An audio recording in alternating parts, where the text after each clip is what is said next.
오래전부터 한국교회는 위기라고들 말합니다.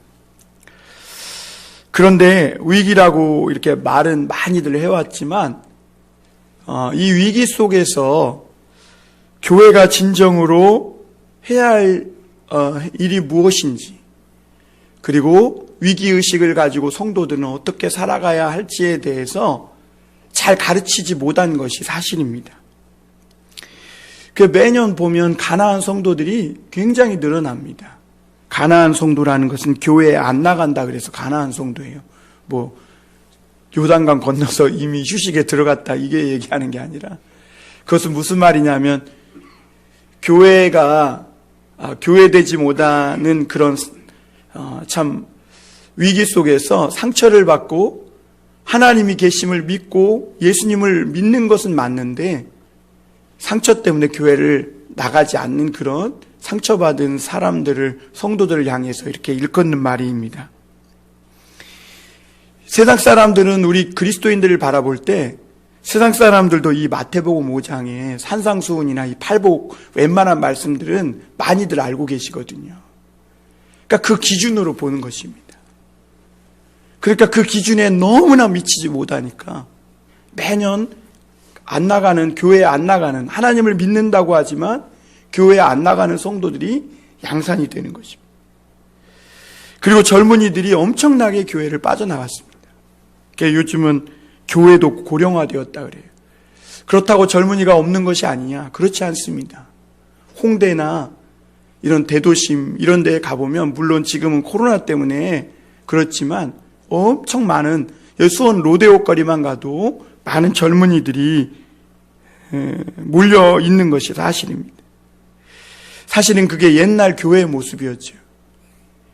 옛날 우리 젊은이들이 어디 갈 데 없을 때 그때 교회에 모여서 성경 공부하고 기도하고 교제하고 문학의 밤 같은 것도 하고 시도 읊고 또 어른들에 대한 감사 인사도 전하고 그리고 문학적인 이야기를 또 써서 발표하고 그런 시간들이 교회에 있어서 젊은이들이 교회에 많이 있었는데, 언제부턴가 젊은이들이 교회를 다 빠져나가고 이제는 고령화된 교회를 보게 됩니다. 한국의 주류 3대 신학교가 있습니다. 장로교 신학교, 감리교 신학교, 그리고 성결교 신학교, 이런 신학교들이 한국의 주축을 이루는 3대 신학교거든요. 물론 침례교도 있겠지만. 그런데 이런 모든 신학교의 이 입시 경쟁률이 미달이었다고 합니다. 그것도 턱없는 미달이에요. 보통 3대 1은 되어야 그게 1대 1은 된다고 그러지 않습니까? 그런데 보통 신학교가 2대 1도 안 되는 거예요. 가장 높은 신학교 경쟁률이 1.9 대 1. 그리고 정말 낮은 신학교는 0.34 대 1인가. 그만큼 더 이상 이제 목회자로 또 교회를 이끌어갈 그런 지도자로서 길을 선택하는 젊은이들이 없다는 얘기입니다. 굉장한 위기죠. 그러나 우리는, 여러분, 교회들이 이런 어려움, 위기를 당할 때마다 분명한 사실은 너무 두려워하거나 낙심할 필요는 없습니다. 왜냐하면 지난 2000년 기독교 역사를 보면 교회는 항상 이런 도전과 위기 속에 도전을 받고 위기를 처했던 것을 볼 수가 있습니다. 사도행전도 예수님께서 부활하시고 승천하신 후에 제자들이 성령을 받아서 나가서 복음을 전하니까 교회들이 생겼잖아요. 그래서 가정교회들이 생기고 예루살렘 교회가 생기고 그랬는데, 그 교회가 생기자마자 얼마 지나지 않아서 큰 위기와 도전 앞에 섰던 것을 볼 수가 있습니다.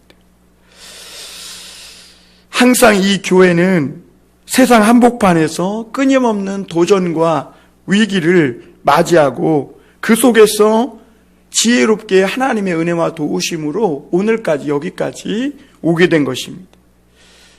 이 교회에 속한 성도들에게 새로운 마음을 주시고 새로운 은혜, 이런 은혜를 갈구하는 그런 부흥의 뜨거운 사모함을 주시는 거예요. 그래서 여러분, 이 교회가 이 위기를 헤쳐나가는 방법은 시대가 변화됐다고 해서 새로운 문화를 도입해가지고 교회 안에 새로운 문화 프로그램을 만든다든가 또는 다양한 어떤 성경 공부나 프로그램을 막 도입해가지고 사람들의 이 미각에 입맞춰주는 그런 교회가 되어서 위기를 벗어날 수 있느냐? 그렇지 않다는 것입니다. 물론 그런 것도 필요하겠죠. 그런데 교회가 이 위기를 벗어나는 방법은 아주 간단한 데 있음을 보게 됩니다. 그것은 바로 하나님께, 예수님께 돌아가는 것입니다. 돌아가는 것, 교회가.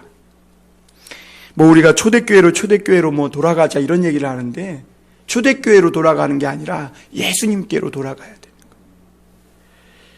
위기를 만난 이 교회를 다시 회복시키시는 이 하나님의 방법은 예수 그리스도가 어떤 분이셨는지 그 존재 자체를 한번 보자는 거예요. 그리고 그분의 입에서 오늘 입을 열어서 가르치셨다고 했는데 그 주님이 입을 열어서 가르치신 그 말씀, 그리고 그 말씀에 녹아있는 그 생각들, 사상들을, 그것이 무엇인지를 우리가 그 앞에 다시 돌아가 봐야 한다는 것입니다. 그래서 예수님께 돌아가서 예수님의 존재와 또 예수님이 전하신 말씀이 무엇인지를 귀를 기울이는 것으로 그것에 다시 초점을 맞출 때 교회의 회복이 시작된다는 것입니다. 예수님께 돌아가서 그 주님의 삶이 어떠했는지를 보고 그리고 주님이 전하신 이 말씀에서 우리 영혼의 이 갈급한 심령에 마실 이 샘물을 길어 올린 사람들은 반드시 회심을 하고 변화를 받더라는 것입니다. 그리고 그 사람들이 성령의 불을 받아서 교회를 정화시키고 세상에 이 교회의 능력을 나타내는 그런 존재들이 됨으로 교회가 회복이 되더라는 것이죠. 기독교가 국교가 되면서 타락한 로마 시대에 그런 사막 교부 운동이 일어난 것입니다. 그래서 그 AD 300년대인가요? 313년인가? 하여튼 이 로마가 국교화되면서 굉장히 기독교가 국교화되면서 굉장히 교회가 타락했거든요. 그때 그 교회를 각성시키고 일으킨 그 운동이 교부 운동이었습니다. 그리고 13세기에 보면 성 프란체스코를 비롯한 이 교회개혁과 수도원 운동이 그러했고 16세기에 보면 루터를 비롯한 칼빈이나 이런 종교개혁자들의 종교개혁 운동이 예수님께로 돌아가고 말씀으로 돌아가는 운동이었습니다. 그리고 18세기에 존 웨슬리를 중심으로 일어난 이 경건주의, 감리교의 시초가 된 이 경건주의 이 대부흥 운동이 죽어가는 타락하는 영국교회를 깨우는 놀라운 하나님의 역사가 됐던 것을 볼 수가 있습니다. 여러분, 우리 요즘 사람들의 시각으로 보면 예수님께로 돌아가자, 말씀으로 돌아가자, 굉장히 낡고 진부한 이야기예요. 그것도 누가 모르나 식상한 이야기예요. 그래서 뭔가 좀 더 독특하고 오늘날 문화적 코드에 맞는 새로운 방법이 없을까 이렇게 외적인 방법을 추구합니다. 그러나 성경은 이 교회는요, 세상의 어떤 한 집단이 아니에요. 예수 그리스도를 머리로 삼은 몸입니다. 그러므로 이 교회가 썩고 병든 이 교회가 다시 회복되고 살아나는 길은 머리이신 주님께로 돌아가는 거예요. 예수님께로. 그리스도의 몸으로서 역할을 잘 감당해야 하는 것이죠. 사도행전에 보면 이 교회가 생겨나고 이 교회가 그리스도의 몸인 것을 자각하면서 여러 직분들, 제도들, 그리고 여러 전통들, 그런 것들을 만드는 것을 볼 수가 있습니다. 왜 그러냐면 그리스도의 몸으로서 좀 더 역할을 잘 감당하기 위해 그런 직분 제도도 만들고 어떤 교회 전통도 만들고 합니다. 그런데 오히려 어느 순간부터 교회 몸으로서의 역할을 잘 감당하기 위해서 만든 이런 것들이 교회의 주인이 되어버린 거예요. 그리고 교회에는 예수님의 그림자조차 사라져버린 거예요. 우리는 다시 이 예수 그리스도께로 돌아가서 이 위기에 대한 진단과 처방을 받고 거기에 믿음으로 반응하고 변화되는 길 외에는 우리 교회를 비롯한 한국교회가 이 위기를 헤쳐나가는 방법이 없음을 깨달아야 합니다.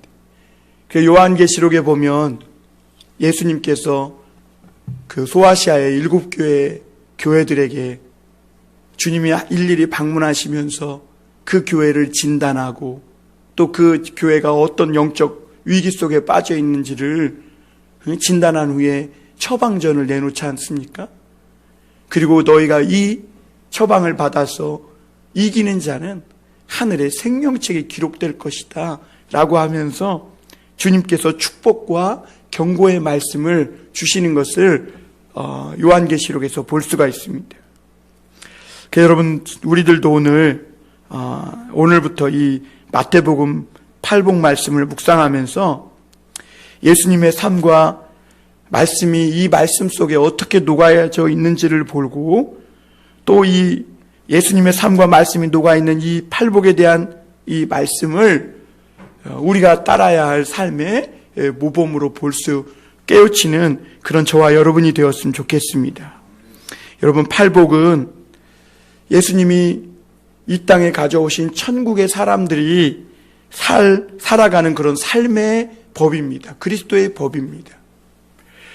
또한 팔복은 천국으로 들어가는 입구와 같아서 이 팔복의 말씀이 우리에게 열려져야 예수님이 말한 그 천국의 삶을 우리가 누리며 살 수 있는 거예요. 그리고 주님이 말한 그 주님이 다스리는 나라, 그 천국. 회개하라, 천국이 가까이 왔다. 그 2000년 전 그 이스라엘의 로마의 속국이었던 이스라엘에 수많은 백성들이 정치적으로 경제적으로 또 사회적으로 큰 위기를 겪고 있을 때 주님은 그들 가운데 찾아오셔서 새로운 하나님의 나라가 너희 가운데 왔다고 선포하셨는데 그 하나님의 나라, 그 천국에 들어가며 그 천국의 축복된 삶을 누리는 그 비결이 바로 오늘 이 팔복의 말씀을 우리 마음에 새기는 것입니다. 그래서 여러분, 오늘 우리가 이 말씀을 묵상하면서 저와 여러분들이 이 말씀 속에서 이 영혼의 생수를 내가 길어 올릴 수만 있다면, 오늘 이 말씀을 보면서 오늘 우리 다 갈급하고 목마르잖아요.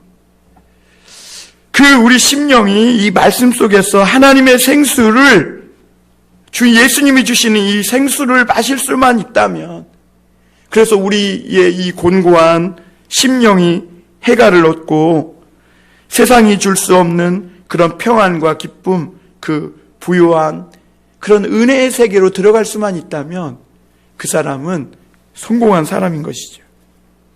저와 여러분이 그렇게 되기를 바랍니다. 오늘 이 팔복 말씀을 묵상하면서 예수님을 믿고 교회도 다니고 하는데도 찾아오는 이 공고함, 나도 모르게 두렵고 또 기쁨이 메마른 이런 삶이 있는 저와 여러분들이 새로운 은혜의 세계로 들어갈 수 있기를 바랍니다. 오늘 이 산상수훈의 모든 말씀들은 살아서 유기적으로 연결되어 있습니다. 그래서 마태복음 5장 1절에서 12절까지 보면 이 팔복의 말씀이 바로 천국 백성의 신앙의 이 성품, 태도를 말합니다. 그래서 예수 그리스도를 믿고 변화되어 새롭게 창조함을 받은 하나님의 백성들은요, 성질이 변화되고 성품이 변화되고 새로운 삶의 방식과 태도를 가지고 살아가고 있다는 것을 볼 수가 있습니다. 이 말씀이 우리 성품과 삶에 새겨지면 자연히 이제 13절부터 16절에 나타난 우리가 자주 기도할 때 쓰는 세상의 빛과 소금과 같은 이 존재로서 드러나게 된다는 거죠. 내가 막 뭔가를 해서가 아니라 이 팔복에 나타난 이 복의 성품이 내게 들어오면 어두워진 세상 속에 자연적으로 빛과 소금의 존재로 우리 자신들이 드러나게 되어 있다는 거예요. 드러나게. 그리고 세상의 빛과 소금과 같은 사람들이 살아가는 그 하늘나라의 천국의 삶의 방식이 어떤 것인지를 구체적으로 설명해 주고 있어요. 뭐 오른밤을 떼면 왼밤을 돌려대라. 오리를 가져하면 십리를 가지고 겉옷을 달라 하면 속옷, 이런 것들이 천국의 삶을 살아가는 사람들의 삶의 방식과 태도라는 것을 우리가 알 수 있는데, 그런 말씀들이 끝까지 기록되어 있는 것을 보게 됩니다. 여러분, 우리 많은 그리스도인들이 예수님을 믿으면서 우리 그리스도인들은 세상에서 빛과 소금으로 살아야 해. 빛과 소금의 사명을 감당하는 삶을 살아야 돼 라고 말합니다. 열심히 구제하고, 또 어떤 사람은 열심히 봉사하고, 어떤 사람은 세상 속에서 막 착한 일을 하면서 많은 선을 행해야 한다고 이렇게 말합니다. 맞는 말입니다. 틀린 말이 아니에요. 그리스도인들이 오늘날 너무 개인주의에 빠졌어요. 그러니까 구원도 개인주의예요. 복도 나만 복받고 잘 살면 된다는 이런 너무 신앙이 개인주의에 빠져버리다 보니까 신앙을 가졌으면 또 자기밖에 모르는 이기적인 걸, 이걸 기복신앙이라고 그러거든요. 그래서 우리가 사실 세상에서 빛과 소금의 역할을 감당하려면 이런 착한 일, 구제와 봉사, 선한 일을 행해야 하는 것도 맞아요. 그런데 예수님이 오늘 말씀하시고자 하는 것이 뭐냐면, 너희가 이런 빛과 소금으로 세상 속에서 살기 위해서는 봉사도 하고 선을 행하고 맞지만, 그러나 모든 이런 일을 행하기보다 너희 속에 먼저 하나님 나라의 백성으로서의 성품이 형성되어져요. 다시 말하면 예수님의 사랑과 은혜로 너희가 새롭게 지시기까지 창조함을 받아야 된다는 거예요. 그래서 에베소서는 이러한 사람을 one new man, 한 새 사람이라고 표현하고 있거든요. 여러분, 예수님을 믿는 사람들은요, 그냥 고쳐서 되는 게 아니에요. 그냥 바꾼다고 되는 게 아니에요. 예수님을 믿는 사람들은요, 새롭게 창조함을 받은 사람이에요. 그래서 성경은 그런 사람을 거듭났다 이렇게 표현하고 있어요. 거듭났다. 여러분, 사람이 옛날에 어르신들이 그랬잖아요. 머리 검은 짐승은 변하지 않는다고. 그러니까 거두는 게 아니라고. 왜 그래요? 그만큼 사람이 안 바뀐다는 거. 사람은요, 그냥 조금 고쳐서 될 존재가 아니에요. 예수님의 그 은혜와 사랑 속에서 완전히 새롭게 창조함을 받아야 되는 거예요. 그래서 성경은 우리 그리스도인들이 그냥 뭐 좀 고치고 뚝딱뚝딱 뭐 흠집 난데 좀 이렇게 해서 된 존재가 아니라는 거예요. 하나님의 놀라운 사랑과 예수 그리스도의 그 피 흘려 주시기까지 내어놓으신, 목숨을 내놓으시기까지 사랑하신 그 사랑으로 우리가 새롭게 창조함을 입은 존재라고 말씀하고 있는 것이죠.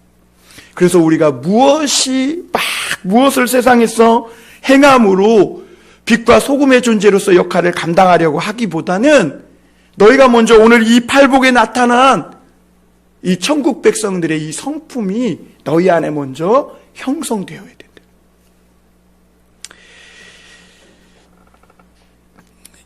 우리가 주님이 오늘 말씀하신 이 팔복에 나타난 이 하늘나라의 성품, 이 삶의 방식이 우리 속에 들어올 때 그 사람들이 세상 속에 살아가면 자연스럽게 세상 속에서 빛과 소금으로 나타나게 될 것이다. 지금 그 말씀을 하고 있는 것이죠. 오늘 우리 1절 한번 보겠습니다. 예수께서 무리를 보시고 산에 올라가 앉으시니 제자들이 나온지라 이렇게 말합니다. 여러분, 모세는 시내산에 올라가서 애굽에게 종노릇하며 바로의 백성으로 종으로 살았던 그 사람들을 끄집어낸 후에 하나님의 백성으로서 살아가야 할 십계명을 받아가지고 내려와서 주었습니다. 예수님은 회개하라 천국이 가까웠다 선포하시고 제자들을 어부 사람들을 제자로 부르신 후에 산에 올라가서 오늘 예수님이 이루신 이 천국에 들어온, 또는 이 천국에 들어오고자 하는 그런 사람들에게 주시는 그런 말씀, 그런 삶의 법을 오늘 선포하고 있는 것이죠. 예수님의 산상수훈 말씀은 오랫동안, 그럼 이 말씀은 지금 누구에게 선포된 말씀인가? 예수님이 제자로 택한 특별한 사람들에게만 선포한 말씀일까? 아니면 무리에게도 하신 말씀인가? 오늘 분명히 이 말씀에서 보면 예수께서 무리를 보시고 산에 올라가 앉으시니 제자들이 나온지라 그랬습니다.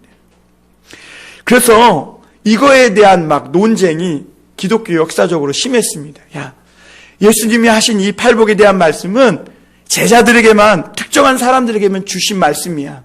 아니야. 무리에게도, 또 하나님 나라를 사모하는 많은 사람들에게도 주신 말씀이야. 라고 논쟁을 벌였는데요. 제가 생각할 때는 오늘 이 말씀에 의하면, 저는 이 팔복에 대한 말씀이 예수님이 그 갈릴리 해변가를 다니면서 부르신 그 제자들에게만 주신 말씀은 아니라고 봅니다. 왜냐하면 오늘 이 말씀을 듣는 제자들이 무리 가운데 섞여 있음을 봐요. 그리고 예수님은요, 제자들에게 특별한 말씀을 하실 때는 따로 불러가지고 산으로 데리고 가거나 제자들과 예수님만 있는 은밀한 장소에서 말씀하셨음을 볼 수가 있어요. 그런데 오늘 주님은 의도적으로 산에 올라가요. 왜냐하면 당시에는 마이크 시설이 없고 이런 확성기 시설이 없던 시대라 산에 올라가서 양쪽에 산이 있고 골짜기가 있으면 메아리치는 그 어떤 자연현상을 이용해서 하나님의 말씀을 전하는 그런 일들이 있었거든요. 예수님은 의도적으로 산에 올라서 모든 무리들이 이 말씀을 다 잘 들을 수 있도록 하신 것을 볼 때, 주님은 이 말씀을 제자들과 그들이 섞여 있는 무리, 다시 말하면 장차 천국의 백성이 될 가능성이 있는 이 모든 사람들을 향해서 하신 말씀이라는 것을 볼 수가 있습니다. 그러니까 여러분, 이런 사람들이죠. 한 번뿐인 인생인데,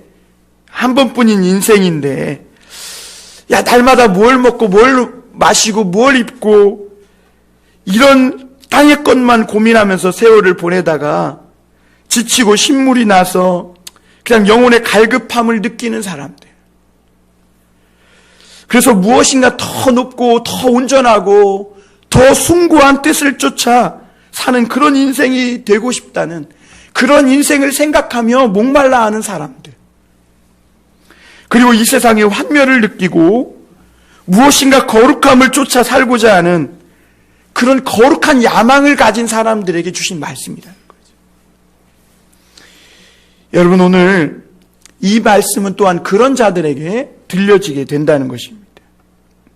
변화를 갈구하고 더 가치 있는 인생을 살고자 하는 그런 거룩한 야망을 품고 사는 사람. 그래서 이러한 세상을 보면서 더 높고 아름다운 그런 새로운 세계를 동경하는 사람, 그런 하나님 나라를 꿈꾸는 그런 사람들에게 예수님이 주시는 말씀입니다. 주님은 바로 그런 사람들이 있다면, 팔복을 지금 선포하시면서 그런 사람이 있다면 지금 그 문으로 들어오라고 말씀하고 있는 것입니다. 여러분들에게는 그런 거룩한 뜻이 있습니까? 여러분, 오늘 저와 여러분들이 예수님 앞에 나오면서 어떤 마음과 기대를 가지고 나왔습니까? 그저 우리 가정, 내 자식들 잘 먹고 잘 사는 그런 복 달라고 나옵니까? 그것은 산에 가서 돌탑을 쌓고 촛불 켜고 그냥 우상 얘기 절하고 미신처럼 기복적으로 복을 구하는 신앙과 별반 다를 바 없습니다. 예수님을 따르는 이 그리스도인의 신앙은 그런 세상에 환멸을 느끼고 지치고 너무 목말라서 더 높고 온전한 아름다운 그런 세계를 갈망하는, 그래서 이 땅에 그런 하나님의 나라가 이루어지기를 꿈꾸며 그렇게 되기를 소망하는, 그래서 그렇게 되는 것이 밥을 먹는 것보다, 그렇게 되지 않으면 밥을 먹는 것도 기쁨이 되지 않고, 그렇게 되지 않으면 내가 살아가는 것조차 의미가 없다고 느끼는 이런 마음을 품은 사람들, 그런 사람들을 주님은 부르시고 계신 것입니다. 주님은 바로 그런 사람들이 있다면 지금 이 문으로 들어오라 하십니다. 여러분, 물론 우리도 자주 죄와 허물에 넘어지는 그런 연약한 자들인 것은 분명합니다. 그러니까 사람들이 너도 죄인이잖아, 그러면 그 손가락의 비난을 핑계할 수 있는 그런 자격이 없습니다. 맞습니다. 내 자신은 부족하고 연약합니다.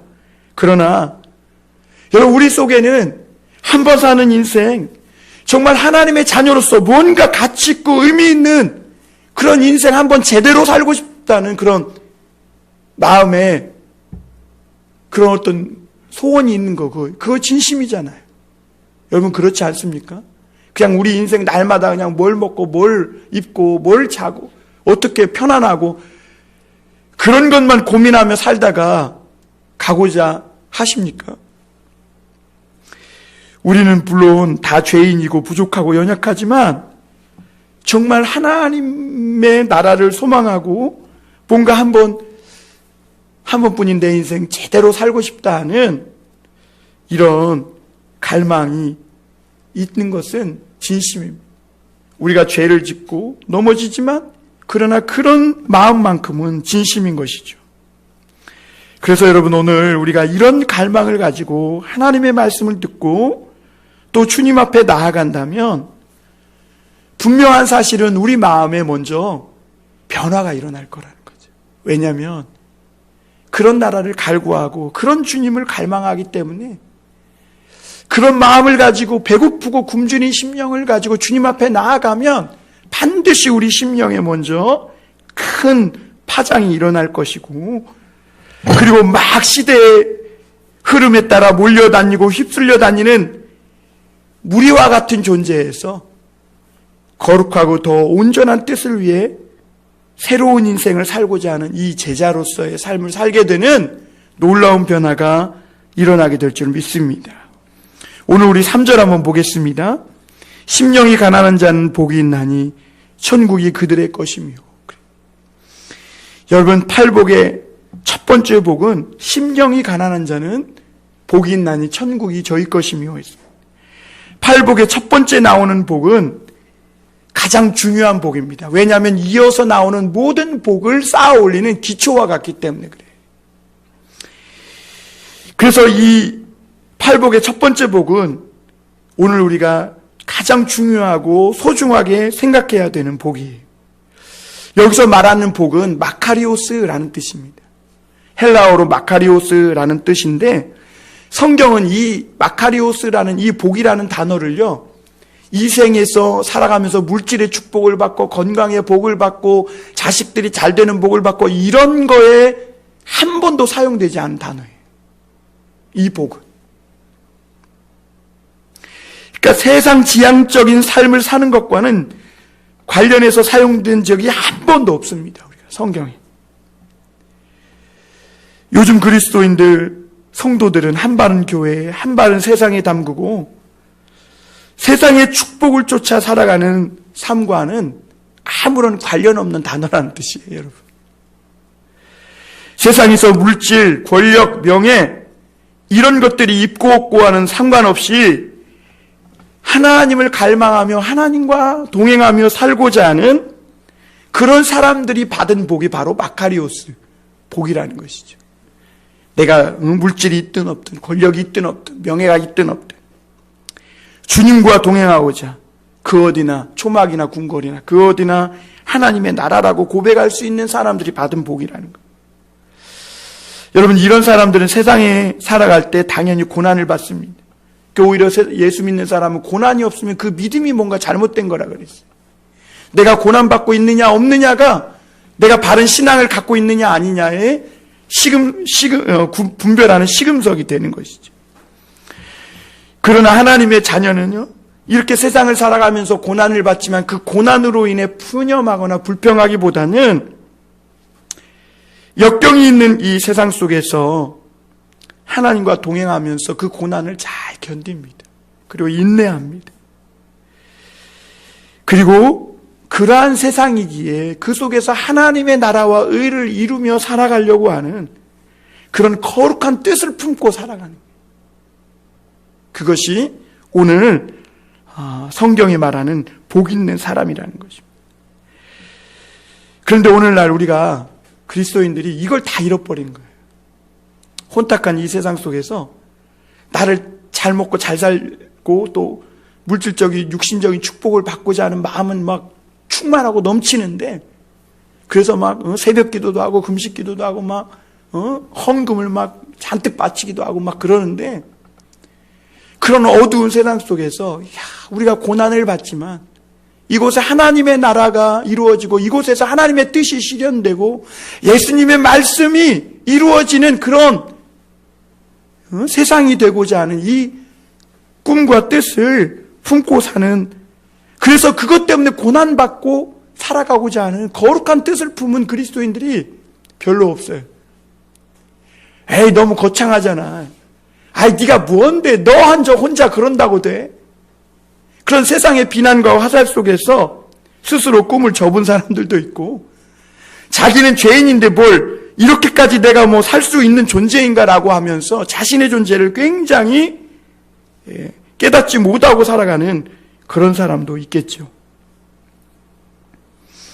여러분, 우리가 이런 말씀을 보면 교회 성도라고 하지만, 예수님을 믿는다고 하지만 얼마나 많은 사람들이 잘못된 인생관을 가지고, 무엇보다 잘못된 신앙관을 가지고 삐뚤어진 신앙의 삶을 살아가는지 우리가 깨닫게 돼요. 여러분, 예수님이 이 말씀을 선포하실 때 이 이스라엘 땅에 교회, 이 성전이 없었습니까? 예루살렘 성전이 있었어요. 거기에 제사장들이 없었습니까? 있었어요.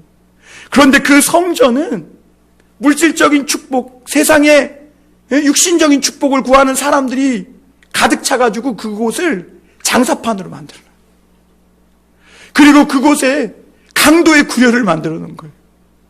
그러니까 예수님이 이스라엘 땅에 성전도 있고 제사장도 있고 수많은 하나님을 믿는다는 사람들도 있지만 진정한 하나님 나라로 들어가는 축복이 여기 있다라고 하면서 심령이 가난한 자는 복이 있나니 천국이 저들의 것이며 이렇게 말씀하신 것이죠. 그래서 오늘 팔복 말씀은요, 하나님 나라의 성품을 가지고 행동하는 사람이 복이 있다고 말하는 거예요. 예수님 당시에도 여러분 오늘날처럼 그런 생각을 다 갖고 있었어요. 돈 많고 명예도 있고 권력도 가진 사람들을 복받은 사람들이라고 여기는 이런 사상들이 있었습니다. 그것은 오늘날 우리에게만 있는 것이 아니에요. 세상은 여러분 2000년 전이나 지금이나 별반 다르잖아요. 똑같습니다. 그런데 예수님은 천국의 사람들이 받은 이 복을 뒤집어 놓은 거예요. 뒤집어 놓은 거예요. 우리가 생각하는 소위 하나님 나라의 복을 받은 사람들에 대한 생각을 뒤집어 놓은 거예요, 여러분. 여러분의 생각도 뒤집히길 바랍니다. 오늘 우리가 이 팔복 말씀을 들으면서 그동안 내가 잘못된 신앙관을 갖고 있었다며, 잘못된 인생관을 갖고 있고 천국의 복받은 자에 대한 잘못된 선입견이나 편견을 갖고 있었다면 뒤집히시길 바랍니다. 하나님이 내게 건강의 복을 주셨고 물질의 복을 주셨고 뭐 성공의 복을 주셨다고 말하는 것은 오늘날 이 예수님이 말하는 마카리오스, 이 복과는 아무 상관 없는 것입니다. 여기서 말하는 이 복은 천국 백성들에게 나타나는 이 성품, 그 삶을 가지고 살아가는 사람들을 말하는 거예요. 예를 들면 이런 거예요. 그 물질을 우리가 가지고 어떤 성품을 가지고 살아가느냐는 거죠. 그러니까 물질 많은 것이 자체가 복이 아니라 이 땅에서 장사도 잘 되고 갑자기 막 내 땅이 개발 지역이 돼가지고 많은 돈이 생겨서 그 수많은 돈을 갖고 있는 그 자체가 복받은 삶이 아니라 그 물질과 그 건강과 그리고 그 권력과 그 힘으로 그 명예로 어떤 신앙의 태도, 어떤 성품으로 가지고 살아가고 있느냐. 그것이 예수님이 말씀하시는 이 마카리오스 복의 기준이 된다는 것입니다. 그래서 하나님은 하나님의 자녀의 진정한 복이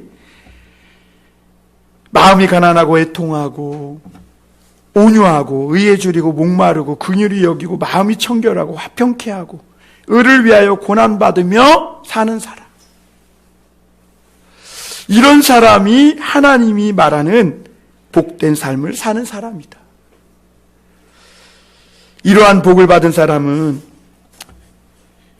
세상에서 이런 돈이나 힘과 권력이 있어도 첫째로 생각하는 것이 그 자체를 복이라 여기지 않는다는 거예요. 여러분이 아직도 그것을 복이라고 여기는 생각을 갖고 있다면 그 사람은 하나님 나라의 복이 무언지를 모르는 사람이에요. 그리고 이것을 자신을 위해 쓰지 않고 어떻게 하면 약한 사람들과 하나님의 의를 또 어떻게 하나님의 나라를 이루어가는 데 사용할까 구하는 사람이 받는 복이라는 것이죠. 여러분, 우리가 세상에서 예수님의 말씀을 쫓아 살려고 하면 사실 우리 짧은 이 숨이 막 차오를 때가 많이 있어요. 나도 연약하고 나도 부족한데 이런 말씀들을 쫓아 살려고 하면 그 전도사님 마냥 막 찢어버리고 싶은 마음이 들 때도 있어요. 힘들고 끝이 안 보이는 고난의 길을 계속 가야 하나? 나는 언제까지 이렇게 살아야 하나? 이런 생각이 들 때도 있어요. 그런데 성경은 그런 사람이 복 있는 사람이다. 이런 신앙은 절대로 여러분 우리 인간 안에 있는 이 욕망을 부채질하고 인간의 욕망을 종교적으로 포장한 이런 기복신앙이 들어올 자리가 없다는 것이죠. 예수님은 세상에서 가장 본질적인 축복을 받은 사람은 심령이 가난한 사람이라고 말합니다. 여러분, 여기서 말할 때 이 가난은요, 그냥 평범한 가난, 그냥 적당히 가난한 가난을 말하지 않아요. 절대적 빈곤, 그냥 어디 기댈 데도 없고 의지할 데도 없는, 그래서 환경적으로도 어디 하나 정말 기댈 데 없는 그런 외롭고 쓸쓸한 절대적인 빈곤과 굶주림에 허덕이는 사람을 말하고 있는 거예요. 그러면 우리가 그리스도인들은 다 이렇게 절대적 빈곤에 허덕이며 살아야 하냐? 그걸 말하는 게 아니라 그 앞에 뭐가 붙었어요? 심령이 가난한. 우리의 마음이 그렇게 돼야 된다. 하나님 외에는 어디 기댈 데도 없고 소망 둘 데도 없고 의지할 데도 없는. 그래서 우리가 많은 돈을 갖고 있지만 목마르고 우리가 높은 자리에 있고 우리가 명예도 있지만 하나님 외에는 그 어떤 것으로도 만족함이 없는 그런 마음을 가진 사람을 말하는 거예요. 그래서 심령적으로는 절대적인 빈곤에 허덕이는 사람이에요. 세상의 모든 것을 다 가졌어도 주님이 없으면 아무것도 아니라고 고백할 수 있는 사람. 그러니까 여러분, 다윗이 그랬잖아요. 하나님 앞에서 궁전에서 악인의 궁전에서 첫날이 하나님 앞에서의 하루보다 못하다고. 여러분, 모세는 이스라엘의 왕자로 살기보다 하나님의 백성들과 함께 고난받기를 사모했어요. 그래서 그것을 다 버리고 하나님의 뜻을 쫓아 하나님의 말씀을 쫓아 살았던 것을 보게 됩니다. 그런 마음을 가진 사람을 말하는 것이죠. 그래서 구걸하는 사람이에요. 우리의 영이, 심령이 무언가에 너무너무 갈급하고 굶주려서 애가 타는 이런 사람, 그런 사람이 복이 있다. 여러분, 오늘 성경 말씀 기준으로 저와 여러분 어때요? 하나님의 나라에 대한 그런 갈급함, 갈망함 좀 있나요? 저도 어제 이 말씀을 준비하면서 나는 정말 하나님의 이 뜻이 이 땅에 이루어지고 한 번뿐인 내 인생이 정말 하나님의 그 뜻을 쫓아 살고자 하는 그 갈급함, 그 굶주림이 내 안에 얼마나 있는가. 사실 이것은 교회가 이 땅에 있어야 할 어떤 이유에 대한 물음인 것이죠. 개인적으로는 예수 믿는 사람이라면 저와 여러분이 오늘 이 세상에서 살아가야 할 존재적 이유에 대한 물음인 것입니다. 단지 그냥 내 배부르고 등 따숩고 자식들 잘 키우고 그냥 나 하나 잘 살면 되는가? 그러면 세상 잘 산 것인가? 아니라는 거예요. 하나님의 축복을 받은 사람은 그 영이 굶주리고 심령이 굶주렸어. 하나님 나라가 이 땅에 이루어지길 애가 타는 사람. 성도로서 최고의 축복을 받은 사람은 하나님의 나라와 의를 끊임없이 구걸하는 사람이라는 것이죠. 우리 가정에 하나님의 나라와 의가 이루어지기를 구걸하는 사람. 세상 속에 우리가 살아가는 이 사회 속에 하나님의 뜻이 이루어지기를 구걸하는 사람. 그런데 예수님 당시 돈이 없어서 구걸하는 사람들 보면 불쌍히 여기기보다는 하나님께 저주받은 사람이라고 생각했어요. 어떤 사람이 병들면 긍휼히 여기기보다는 죄를 지어서 병들어 죽어가는 그런 저주받은 사람이라고 생각했어요. 당시 예루살렘 성전도 있고 제사장도 있고 바리새인도 있고 사두개인과 같은 종교인들이 수두룩했어요. 그런데 날마다 또 성전에서 제사도 드려지고 십부연 연기가 올라갔어요. 그런데 많은 사람들이, 수많은 사람들이 그렇게 생각하고 그것이 신앙이라고 여기며 살았어요. 가난하고 건강도 잃어버리고 해서 저 사회 주변으로 밀려나 살아가는 것도 힘들고 어려운 일인데 하나님께 저주받아서 그렇게 됐다는 신앙적인 생각이 풍부했던 시대예요. 그러니까 이런 사람들이 그 세상에 살아갈 때 얼마나 심리적으로 위축되고 어려웠겠어요? 그런데 어느 날 주님이 오셔서 그 흑암과 사망의 그늘에 앉아서 다 체념한 채 죽어가며 살아가는 사람들에게 찾아오셔서 말씀하시기를 아니라는 거예요. 그런 게 아니다. 그렇지 않다. 천국의 복은 그런 것이 아니다. 심령이 가난한 자들에게 복이 있다. 이렇게 말씀하신 거예요. 오늘 우리 주변에도 믿는 그리스도인들조차도 이런 생각 갖고 살아가는 사람들이 많죠. 저 사람이 교회 다니면서 돈 좀 벌면 하나님 축복받았다 그러고, 교회를 오래 다녔는데도 돈도 없고 매일 가난하게 살면 예수님을 어떻게 믿었기 저렇게 가난하고 못 사냐, 이런 식으로 생각하는 사람들이 있어요. 하나님은 그런 생각 태도를 뒤집어 놓은 거예요. 그거는 절대로 하나님 나라의 삶의 천국에 복받은 사람으로서의 성품, 삶의 방식이 생각이 아니라는 것입니다. 여러분, 우리나라가 얼마 전까지 일할 직장도 있고 열심히 일하고 살면 자기 집안채는 장만하고 살 수 있었습니다. 그런데 지금은 빈익빈 부익부가 얼마나 심각해졌는지 우리나라 소득의 50%를요 1%의 사람들이 다 가져가버렸다. 그리고 젊은이들은 직장도 없고 결혼도 할 생각도 못하고 오늘날 젊은이들이 자녀 낳을 생각을 못하는 이유가 있다는 것이죠. 부모와 세상을 원망하며 스스로 나는 흙수저야, 나는 저주받은 세대야, 나는 전염병 세대야 라면서 이렇게 수많은 사람들이, 젊은이들이 절망하고 좌절한다는 것이죠.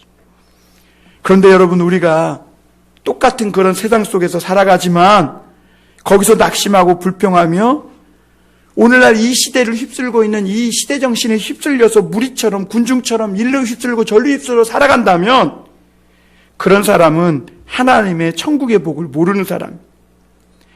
오히려 그런 세상 한복판에 살지만 살아계신 하나님과 하나님의 나라를 알기 때문에 그 고난을 견디며 간절히 주님 나라가 이루어지기를 찾고 구걸하는 사람. 이런 사람이 오늘 하나님께 복을 받은 사람이라고 예수님이 가르쳐주고 있는 것이죠. 오늘날 세상은 이런 사람들이 불쌍한 사람이라고 얘기합니다. 그러나 예수님이 보실 때는 그렇지 않다는 것이죠. 세상에서 희망이 사라지고 인생이 저당 잡힌 것처럼 미끄러진 인생을 사는 것 같지만 이로 인해 오히려 하나님께 전심으로 배고픔 가운데 매달릴 수 있다면 그 사람이 천국의 복을 소유한 사람이라는 것이죠. 또 어떤 사람들은 재물도 만져보고 권력도 누려봤어요. 한때 명예도 움켜쥐어 봤어요. 그런데 이 모든 것을 가졌지만 영혼의 만족이 되지 않아요. 이런 것으로는 내 영혼이 구원받을 수 없다는 것을 깨닫고 뭔가 더 크고 온전한 뜻, 하나님을 향해 목말라하며 그래서 그 주님 앞에 나와 주님의 구원을 바라보며 소망하는 사람, 이런 사람이 복이 있는 사람이고 이 천국 복음이 임한다라고 말씀하고 있는 것이죠. 여러분, 하나님이 없는 것처럼 돌아가는 이 세상 속에서 하나님을 목말라하고 하나님을 그리워하고 어떻게든 하나님과 가까이 살아가고자 하는 이런 마음을 품고 사는 사람이 심령이 가난한 자요 최고의 축복을 받은 사람이라고 오늘 예수님은 입을 열어서 처음으로 말씀을 선포하신 것이죠. 인생에게 가장 본질적인 복은 하나님을 목말라하고 하나님을 굶주려 하는 그런 구걸하는 삶이다. 하나님을 구걸하되 적당히 평범하게 해서는 안 된다. 주야는 이런 마음으로 주님, 이 세대를 보십시오. 주님, 이 나라를 보십시오. 주님, 이 사람들을 보십시오. 사망의 어둠의 그늘에 앉아 울고 있지 않습니까? 주님, 주님 하면서 차가운 마룻바닥에 엎드려서 간절히 기도하는 어떤 할머니의 사진처럼 그렇게 절대적 빈곤에 굶주려 하는 사람. 요즘 사람들은요, 마음에 드는 옷을 사려고 온갖 백화점과 인터넷 사이트를 다 샅샅이 뒤지며 돌아다닌다고 해요. 심지어 어떤 사람은요, 백모시기가 만들었다는 그 음식, 그 돈가스를 맛보려고 그 미각, 혀끝에 그 미각, 그것이 뭐라고 그 제주도까지 날아가가지고 그 추운 겨울에 거기에 텐트 치고 밤새도록 거기서 추위에 떨면서 그렇게 목말라하고 굶주려. 이거 먹어봤다는 그런 거 하나, 그 혀끝에 잠깐 있다가 사라지는 그 미각 하나 때문에 그렇게 그러면서 자기가 혼자 만족하면 됐다니. 이런 사람은 천국의 복을 모르는 사람이에요. 여러분, 거룩한 하나님 나라를 소망하는 우리에게는 이렇게 하나님을 찾고 하나님 나라가 이루어지기를 갈망하는 그런 심령으로 애타는 사람이. 여러분, 우리에게 그런 마음이 있습니까? 저는 제가 하나님께 목회자로서 나아갈 때 이런 마음이 있었는데 그런 마음이 내가 언제 품었었는지도 모를 만큼 지금 너무 삶에 취해서 살아가고 있는 것 아닌가. 때로는 그런 생각이 들더라고요. 언제 그런 때가 있었기나 했던 것처럼 지금 우리는 세상에 너무 배불러 있고 우리의 심령에는 하나님 나라보다 세상이 주는 포도주에 흠뻑 취해서 목마르니 임할 자리가 없이 살아가고 있지는 않은가. 여러분, 오늘 우리에게 정말 필요한 복은 전심으로 주님을 찾는 이 목마름, 이 굶주림이 회복되는 데 있다는 이 예수님의 말씀을 한 주간 기억하며 사셨으면 좋겠습니다. 타는 목마름으로 예수님께 돌아가야 합니다. 예수님 외에는 필요 없다고. 예수님 외에는 다른 것 다 있어도 내 목마름을 해결할 수 없다고. 주님, 한 번 사는 인생, 뭔가 주님을 알고 더 온전하고 아름다운 것을 위해 거룩한 야망을 품고 살아가고 싶다고. 오늘 예수님은 이렇게 하나님으로 갈급해하고 굶주려 있는 사람들에게 천국을 갖고 오시고 복이 있다, 이렇게 말씀하시는 줄 믿습니다. 우리 한번 기도하겠습니다.